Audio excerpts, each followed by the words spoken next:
Hey beautiful people, what's up? It's me, Sonita. It has been a really long, rough year. We have had so many things happen in this 2017, and it's been rough on a lot of us. Recently, there has been what has been termed an intellectual drive-by done on a very famous Black intellect by another very famous Black intellect, Ta-Nehisi Coates and Cornel West.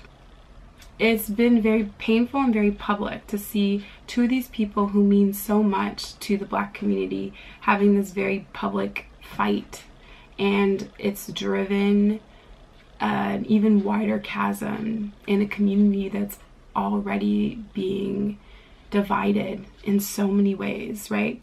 Seeing Dr. Brittney Cooper on Twitter discussing this as an intellectual drive-by and not as a critique really made me think about what critique is and what it means. Critique is important. Critique can make us better. Critique can improve our lives. Critique can be transformative. I've been on the receiving end of loving critiques, and I would like to think that I've also imparted loving critiques onto others. But what I'm seeing happening isn't a loving critique, and I think that we've been through so much over the course of 2017 that we've had to resist, we've had to reject, we've had to ignore, we've had to criticize, we've had to straight up drag, that I want to leave an intellectual footnote for 2017 of saying thank you. I want to get back to the mission of Scholar Noire, which was to highlight and uplift these scholars of race, these Black women scholars who have done so much to contribute to my own intellectual formation. This space is meant to amplify those voices and to introduce them to budding scholars. But it also has to be said, even if you're not a Black woman or a woman of color or a race scholar, there's space for you here. This is an iterative process, even for me. As I'm doing it, I'm learning. There's so much for me to learn. And so for me to be in service of y'all, I have to have gratitude to so many amazing scholars that I've had the privilege of getting to learn from over the course of 2017. So that is what I want to leave for 2017. Just thank you to a few amazing scholars. Now, this list is by no means exhaustive. There are always people, I mean, I don't care. It can be January 1st, March 3rd, April Fool's Day, or 4th of July. I will always sing the praises of Dorothy Roberts, you know, not just because she is my advisor, but because she's a dope scholar that people need to know and pay attention to. Kianga, Yamada Taylor as well. I mean, you know, it doesn't matter. Any day of the week, I'm trying to uplift Black women scholars, right? But Scholar Noire has also turned into this space where I just show up as I am and share a little bit of what I know, because I felt so alone during my PhD process for so long. And I don't want y'all to feel alone, because you're not alone. We are here together. I'm going to share about these 5 scholars. This is out of love. This is out of inspiration and gratitude. So please stay tuned. Keep watching. And at the end of the video, please, please, please, in the comment section, shout out a scholar or a student or a writer or anybody who has contributed to your own intellectual growth and your own personal growth as a human being, because you can't separate the intellectual from the personal. I don't think you can. I think they're deeply interwoven with one another. And so in the comment section, let us know who you've learned from, who you benefited from, who we should be reading more of in 2018 and in the coming years, because there's so many people who are unsung heroes. The work of being a scholar or being a critical theorist or an essayist, so much of it is thankless. If you can be in the position of a Ta-Nehisi Coates, you're literally 1 in 350 million. There's so few people who get to have that sort of adulation and also that sort of scrutiny, right? But you don't have to be to change somebody's life. So shout out those people in the comments and say thank you, and let me know who I should be reading or who I should be highlighting, because that's also something I want to do. And also if there is your own work that you want to shout out. If you have a blog, or if you have a paper that got published, or if you have a forthcoming book or whatever, let us know in the comments so that we can get tuned into what you're doing too, because this is a community of scholars and writers and theorists and sociologists and Black women and beyond. Okay, let's get the video rolling. The first scholar who I want to say thank you to is Dr. Brittney Cooper, who last year released her amazing book, Beyond Respectability, The Intellectual Thought of Race Women. This book was so important for me to read, and I would highly recommend it to you all, because what Dr. Cooper actually does is say, hey, we have all of these great race men. We can name them off the top. I mean, we got Frederick Douglass and Du Bois and Booker T. Washington and Martin Luther King. But we also have all of these African American women who were doing the same things, who were advocating for their community, who were actual theorists during their time. And we don't give them the same respect or the same due. The intellectual labor and the intellectual heft and rigor is there, and we need to engage with it. Women like Mary Church Terrell and Pauli Murray specifically is one of the people who I had never even heard of. As I've mentioned before, Anna Julia Cooper was one of those intellects who talked about the importance of engaging with intersectionality before we even knew that term, which is saying when and where the Negro women enters. And when we have equality, the entire race enters with us. Because the way that we can measure equality is how the worst of us is treated. Dr. Cooper is advocating for understanding that we need to sit with and grapple with and engage with these African American women thinkers the same way that we think about a Foucault, or the same way that we think about a Bourdieu. And this is a fantastic book. I recommend it. Thank you, Dr. Cooper, for all the work that you've done. And you are actually one of these women that you're writing about. So thank you. Dr. Marcus Anthony Hunter, whose article I actually showed you guys in one of my previous blogs, he wrote about racial physics, borrowing from Einstein's theory of relativity. And what Dr. Hunter wants to assert is that racism or racial matters affect human collectivities the same way that gravity does. And so if we think about what happened over the course of 2016, there are these white majorities, looking at Brexit, looking at the ascendancy of Trump, who gathered together to make these decisions that affect all of humankind. We can look at historical and contemporary acts of racism as similar to gravity, right? And that there are going to be effects on racialized bodies. So if you have a group, white majorities, voting people like Trump into office, there's going to be an effect. Gravity is going to impact all racialized bodies in similar ways. We can draw conclusions about how white majorities will act in the future.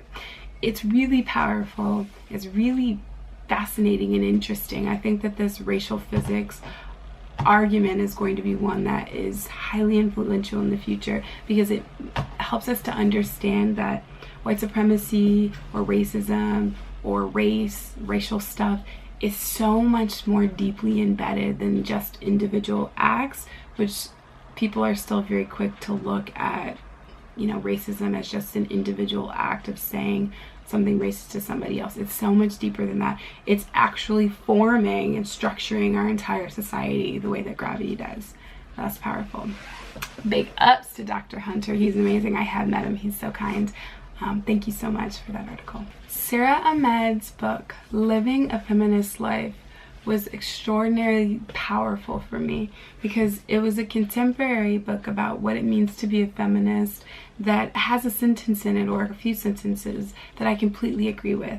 She says that being a feminist isn't about holding specific ideology. Being a feminist, or living a feminist life, is about asking the kinds of questions that get us closer to equality. What can we do to make this more ethical? What can we do to reduce violence that's happening in a highly gendered way? I mean, that's a beautiful way to look at being feminist, rather than saying Beyonce isn't feminist because she wears lingerie. It's, what does it mean for a woman to make a decision about the clothing that she wants to wear on her body? It's powerful, right? It doesn't mean that there's one exact right answer, but it means you're asking the questions, and hopefully, Ahmed argues, you're joining collectives that will turn into movements that will push for more equity, right? More access, more equality, a world that is safer for women in it. And I think that given the hashtag #MeToo, which was created by Tarana Burke, and this floodgate of women who are finally speaking out very, very loudly about the acts of violence that they face, sexual violence or sexual assault, sexual misconduct or whatever, this is creating a movement of women who are pushing to ask those questions, and also pushing to resist the notion that it's all in our head, which Dr. Ahmed addresses in her book. I know that I'm being followed by strange men on the street, or I know that I'm being disrespected by someone because I'm a woman, and we're being told that's not true. That's just your perception. We're being told that it's something that's mental as opposed to something that's material. And when you can accept and embrace that what's happening to you is not in your head, it's actual, it's real, and it's affecting lots of people. From that way, feminism can find you, or trusting that you are having an experience that's connected to these larger experiences, and we can build communities around pushing for equity, or pushing for something more than just the acknowledgement that men and women are equal. The prose is lyrical. She's a beautiful writer. She is a critical theorist, and I actually believe Dr. Ahmed left a job that she had because of the inadequate attention that was being paid to sexual harassment. So that is somebody who is talking the talk and walking the walk. It's a powerful book. Highly recommend Living a Feminist Life by Dr. Sarah Ahmed. Thank you, Dr. Ahmed. So we are losing light, but we're gonna carry on because this is important. The next scholar that I want to say thank you to is Imani Perry, who is a professor at Princeton University. And in 2011, she wrote a book called More Beautiful and More Terrible: The Transcendence and Embrace of Racial Inequality in the United States. And I actually read parts of her book for a manuscript that I'm writing, and she wrote some profound things about racial surveillance and racial voyeurism. She borrowed from the OG of intersectionality, Patricia Hill Collins, and Imani Perry argues that using the framework that Patricia Hill Collins created, American citizenship was founded on this idea of the white heteronormative biological family. So privacy was based around this notion that you were white, heteronormative, and you had a biological family. And because of the pervasiveness of racial inequality, brown and black citizens in particular are denied full access to citizenship, and therefore they're denied full access to privacy and more likely to be surveilled. And she uses a lot of very acute and relevant examples, even though this book was written in 2011, not long ago, and I'm sure these technologies have even gotten worse in many respects, but there are structures that support surveilling and profiling and just watching black and brown citizens.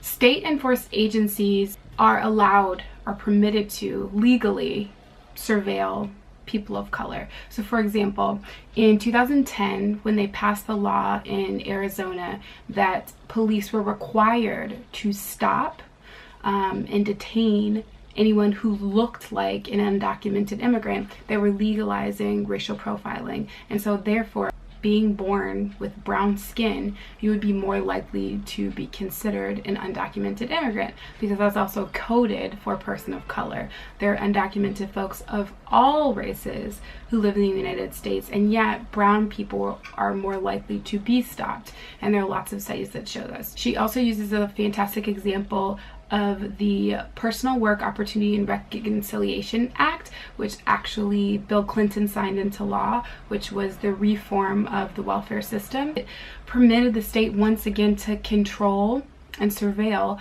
Black and brown families disproportionately. So for example, if a mother wanted to receive welfare, she had to establish paternity, and she also had to assign child support rights to the state. This might seem benign, but the reason that this is reducing someone's liberty, right, which is freedom from oversight from the state, is because it's forcing social contact and economic exchange between two people who might not want it. So there might be mothers who don't want to have anything to do with the father of their child because they've been assaulted by that partner, or perhaps they don't want support from that partner, but the state is interrupting that woman's choice and that man's choice and saying, no, you have to do this if you want to receive benefits. Another example of this is if you are a teen parent who's receiving social subsidies, you are forced to live with a parent or guardian. Once again, this notion might seem benign. It's good if you're a teen parent to live with a parent or guardian, but once again, it's forcing this contact between individuals who might not be better off having that contact. And again, this is disproportionately impacting people of color, and they're going to be surveilled and watched and perhaps punished by the state if they don't follow these rules. So I found those to be highly profound and relevant examples of the ways in which communities of color are surveilled and controlled and have their privacy stripped from them. I was very moved by a lot of the arguments that Dr. Perry made about how the state apparatus is one that is functioning to control bodies of color, and this is just a different way of looking at it. So thank you so much, Dr. Perry, for your amazing book. So the last person who I want to highlight has had a really big year. She's had an important year, but she's also had to deal with a lot of hatred, a lot of backlash, a lot of overt racism, a lot of sexism. Some call it misogynoir, because she's speaking out very vocally against white supremacy and against capitalism. And her name is Kianga Yamada Taylor, and she wrote the incredible book From Black Lives Matter to Black Liberation.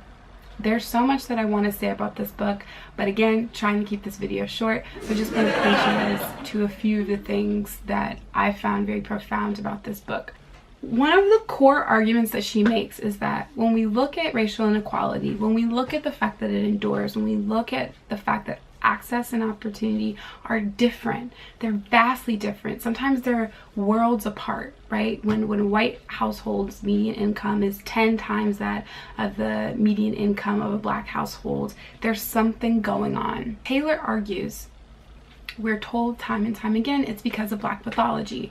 Black people just don't want to work hard. Black people don't care about going to school. Black people are too into drugs, into violence, into gangs, getting pregnant, trying to extract as much as they can from the social system instead of trying to actually succeed on their own. All forms of these arguments are used, be it from a liberal perspective or from a conservative perspective. Black pathology is the core, right? And Taylor says that black freedom struggles have long rejected this notion. There's nothing more pathological about an African American person or a black person who isn't necessarily African American living in the United States than a white person. And she actually quotes Ta-Nehisi Coates in her book. Urging African Americans to become superhuman is great advice if you are concerned with creating extraordinary individuals. It is terrible advice if you are concerned with creating an equitable society. The black freedom struggle is not about raising a race of hyper-moral superhumans. It's about all people garnering the right to live like the normal humans that they are. Amazing. So many critical scholars on race and class and gender and capitalism. She's challenging us to understand that nationalism and capitalism and imperialism and racism, all of these things work together intersectionally to shape racial inequality, and yet we still keep coming back to this idea that either genetically or culturally black people are less than. It's just not true.